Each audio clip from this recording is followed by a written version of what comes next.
Hi, Dory. So yeah, great to see you all coming in. It is 7 o'clock. And what I thought I'd do this evening is I would revisit setting up the knit woven binder because some of you are still having trouble with it. And even worse than that, some of you haven't even tried it. Okay, so I've got to get you going on this. This is such a neat accessory. It's the best attachment out there. It does all your net bands and all sorts of bands. I mean, quilts, everything. So you need to be using it if you have the machine for it. Now, this is going to come with 1,000 questions. Does my machine do this? So I added it at the end of the file. So let me just say this once, and perhaps if people come up and ask questions, you can help them for me rather than me keep going back to it. But basically, the knit woven double fold bias binder is a great big attachment. Now, it comes slightly smaller depending on which size binding you're doing, but you can see it's a monster. So it doesn't fit on all of the machines. So the first condition is you have to have cover and chain.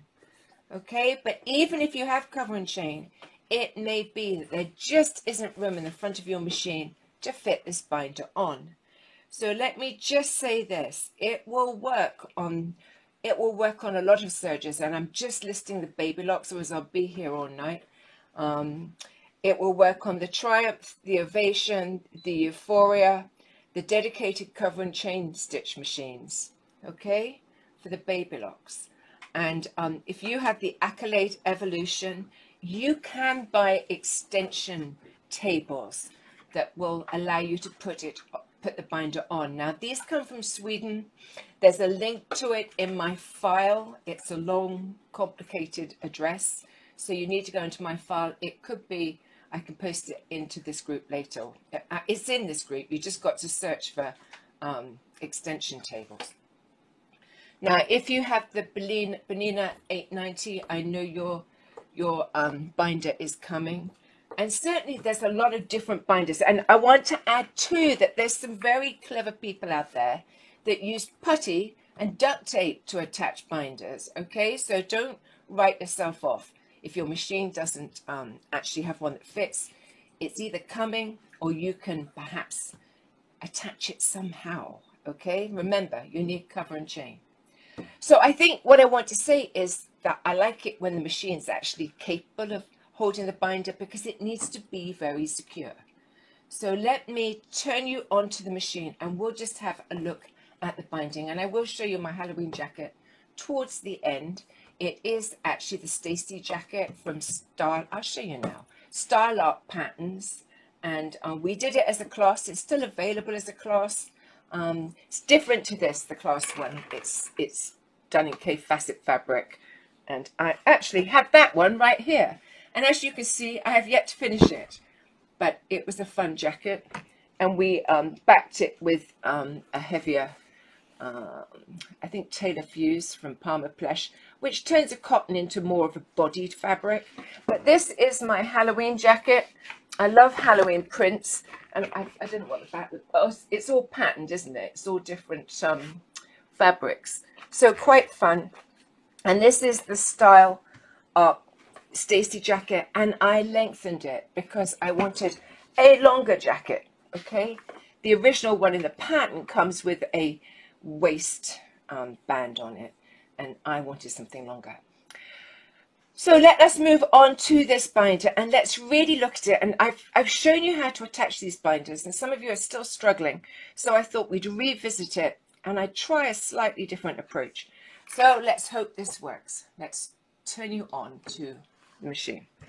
Right, so here is the binder, and you know, depending on your machine and whether you got the binder, the Baby Lock binder, or you bought a generic binder, it may look fractionally different. And I'm going to show you a fractionally different one just because I think it gives you another problem. But this is a Baby Lock binder. Now, I've written out in steps what I want you to do. And the first thing I want you to do is I want you to look at the binder. And if you look at this end here, do you see this section here is where the fabric comes out? Okay, that's where the binding comes out. So what we need to do is we need to center that on our needles. Now, it depends what size binding you have. If it's very narrow, clearly you're going to use the 1 and 2 needle rather than the 1 and 3, because it won't all fit on the binding. This is one of the smaller ones. So I would have to use 1 and 2 needle. And I would center that opening over that 1 and 2 needle, okay? So it's just as simple as that, getting it centered. All right, I'm not going to do that right this second, but there's the notches on my foot. That shows me where the 1 and 2 needle is. This is the binder section. It needs to center over that. Okay, now I might still move it fractionally, but that's roughly where we're going with this. Right, so some of you may have a generic binder, and look, a generic binder is a little bit different. It has 2 slots here. Do you see that? It has these holes here and these holes here. And what I want to say to you is this, that it needs to be, you need to be using the bigger slot in the front here. Okay, and the reason for that is that I won't be able to use both screws if I use those back sections, and it's too far away from the needles. Okay, so if you have a generic binder, you're going to use the front big slot. Okay, so that's the second thing I want to say to you. And the other thing is you're going to need these big white screws to screw it in the case of the Baby Lock machines. Right, if you have the Baby Lock machines, I want to show you something, and I want to thank Missy Billingsley, one of my Baby Lock educator dear friends, who actually pointed this out to me because I didn't believe it, but she proved me wrong. Do you see here that there is a gap between my table and my machine? It's very small, but it's worth noting that it's there. Now, if I put my hand under here and I turn my width dial so that it's way lower, say at 3, do you see how nicely that closes up? So that is something I wanted to point out. And one of Missy's people, please put up her group, right, the details for getting into Missy's group. It's, I can never pronounce it, it's Missy B. Well, you know what it is. Type it up, one of you. Missy does a Facebook Live on a Sunday night, and she covers the Baby Lock sewing machines and the serger. So well worth a visit. Okay, so that is, we've narrowed that down. Now at this point, what I would suggest a lot of you do is tape this table to that table. And the reason for that is when you get nervous and you start pulling on it, it's going to move. Okay, so taping it just makes it really secure. Otherwise, it can make your stitch line jump out a little if you accidentally move it. So the next thing I'm going to do is I am going to attach a binder to the table. And what I want to do is I want to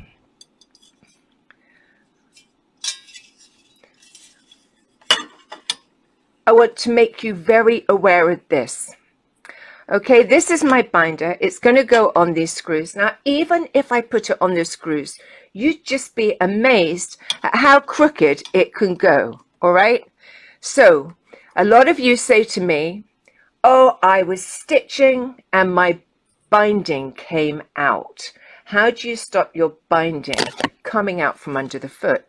Now, honest, if you set this up perfectly, it won't come out. Now, if you have it slightly crooked, you know, if you have your binder here just a fraction crooked, you can pull your binding under when you very first start, but do you see how it's going to work its way out? Okay, now if you have this set up, I say 90 degrees to the foot. If you have it set up the perfect 90 degrees, that binding is going to come out of this section here. It's going to go under the needles and it's never going to move. All right, it is not going to move.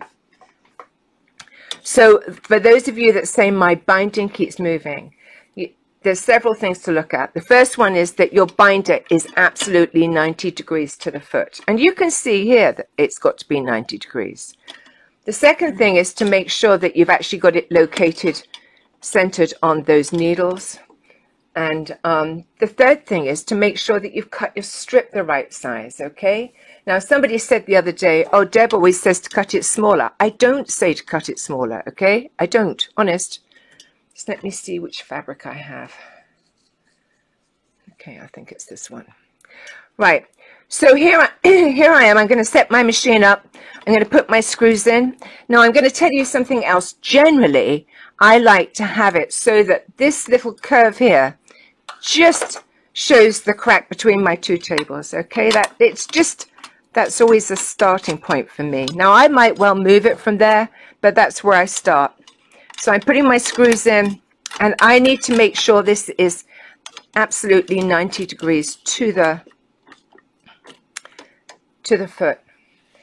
Now, I want to mention something else at this point, that just sometimes, depending on which binder you're using, whether you've got generic or whatever, you'll find that your binder actually touches your foot.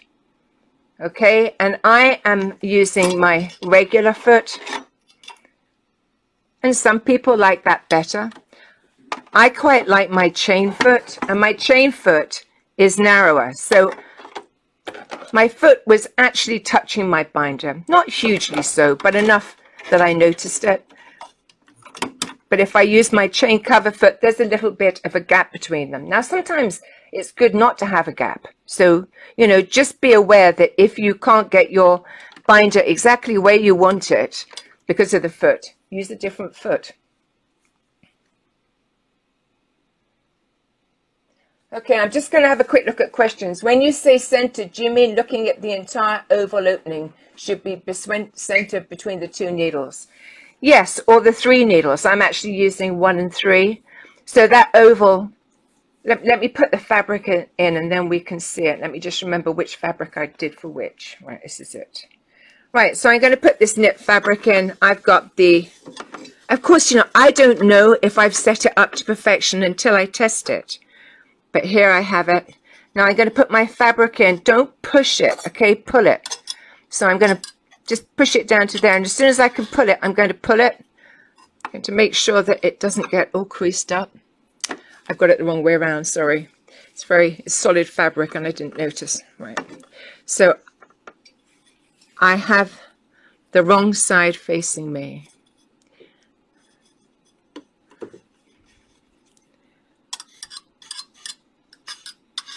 Right, so I'm pushing it through. As soon as I get the little tip pointing out at the end, I'm going to make sure that my needles are high, otherwise I'm going to break them. And I'm going to grab that section there. I'm going to lift my foot even higher and pull straight back. And what should happen is, I'm just going to do that again because it didn't go right. What should happen is immediately you should get, oh, you know what else I didn't tell you? I might just have, I've got the wrong size binder on, that's why. The other thing I want to tell you, I was going to put a different binder on because I've cut my strips for a different binder. I want to show you also how you're going to work out how wide to cut your binding, all right? And you are going to cut it. Do you see this section here? You're going to take a tape measure or a ruler and you're going to measure it because that is the size of your binding. Now, if you find your instructions, it will tell you what size, but it will probably be in millimeters. So this is the 15 millimeter, and I would cut it 1 7/8. See how I'm measuring that straight section there? And what happened was I got ready for class and I cut my binding for this binder, which is the 10 millimeter, and if I measure it, it's 1 3/8, okay? So I just needed to change my binder. So again, I'm going to set it up. I can just see that line between the two machines. I've got to make sure it's centered. And I've got to make sure it's totally 90 degrees, okay? And I'm not going to be entirely sure until I've tested it. But I think I'm pretty much centered over the 1 and the 3 needle there.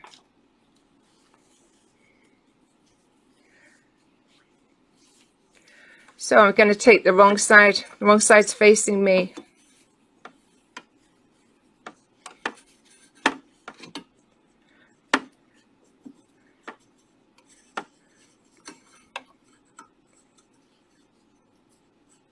It wants to curl, and that's partly because I've already used it once and pulled it and it's stretched. Right, there we go.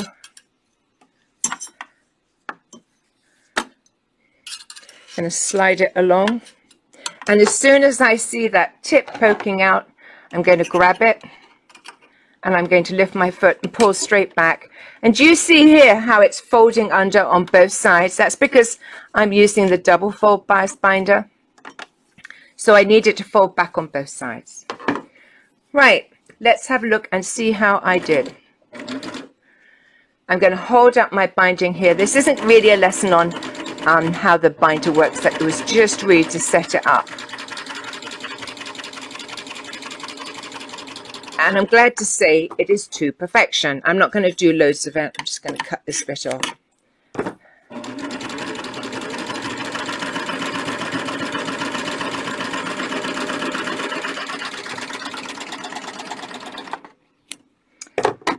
Right, so there is my binding. Okay, now I didn't put it on anything, but it would be on something. Something would be sewed in there. And do you see that my top section is shorter than my under section? Okay, does that make sense? Can you see that this top section, the fold is just here, and the bottom of the fold is a bit further down? I'm going to show you something. It's not hugely important. You might want to put it from your mind, but I just always like you to know what's happening. Do you see these 2 screws here? These 2 top screws. Don't rush to change them because they're very easy to come undone and to be difficult to go back together again. Let me show you. Here they are. And can you see what they do? They go down here to the bottom section. And do you see, if I come really close, do you see? Let me see if I can get it focused.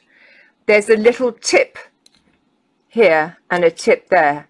That's where the fold is. And you can change that by unscrewing those screws and just moving them to the left. And what that will do is that will take these bits here and slide them more towards the end. So for instance, on this one, I could move one of my screws so that it's a bit nearer the end than it is.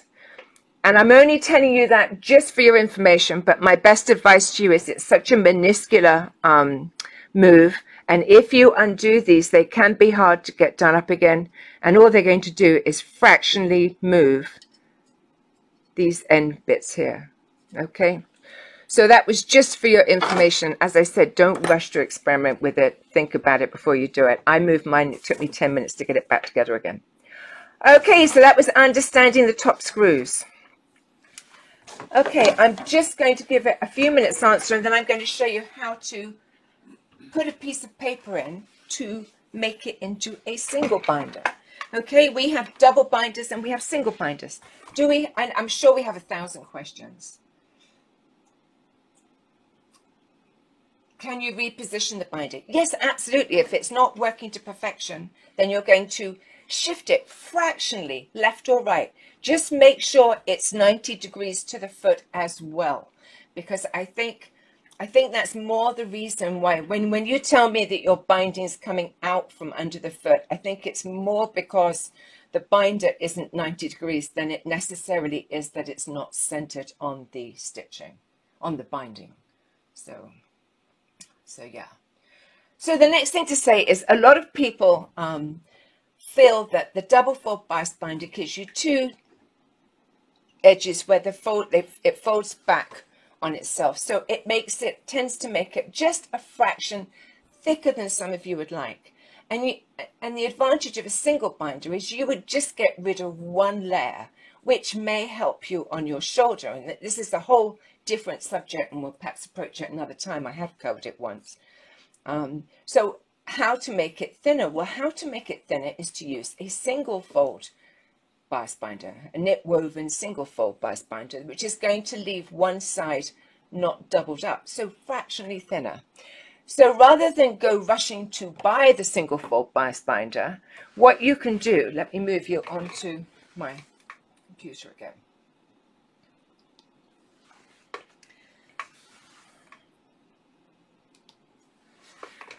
So here I have one set up. And so what happens is the fabric gets fed in here and then it folds under here, and that's what makes the double fold. But if you block it with a piece of paper or card, I've just got a piece of card, it's about 1/4 of an inch wide. I've made it a bit narrower towards the end just so that I can feed it in. And I'm just going to feed it into this section here. And what that's going to do is it's going to stop that fabric from going in there. It's going to stop it from being able to go into that fold. And what you're going to get is it's folded on the top one's folded over, but see how the under one is flat, the underneath one is flat? It's not double fold. That's because we blocked it. But there's one more thing you need to do as well, and that is you need to cut your strip 1/4 of an inch shorter or thinner, because otherwise that extra fabric's got nowhere to go. Okay, so instead of cut this one, I cut 1 3/8, and then this one I cut 1/4 of an inch off and made it 1 1/8, and it allowed me just to have a single fold.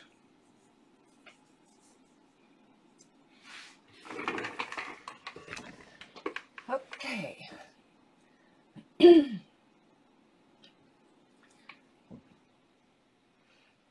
Okay, could you please explain again what needs to be centered where?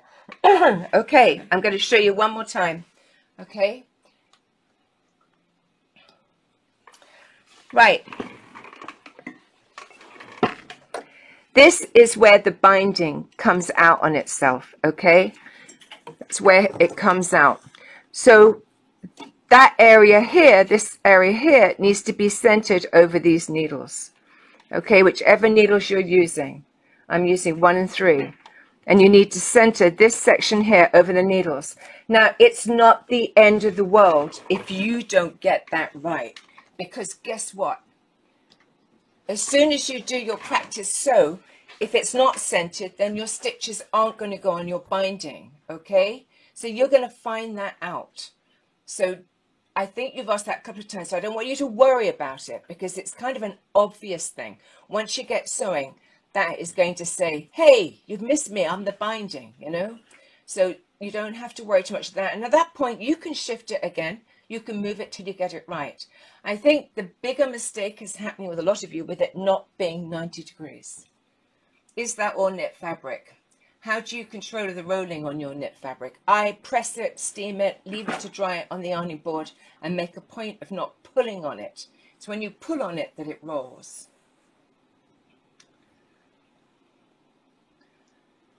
Do you always cut 1/4 of an inch regardless of the width of the binder that you are using?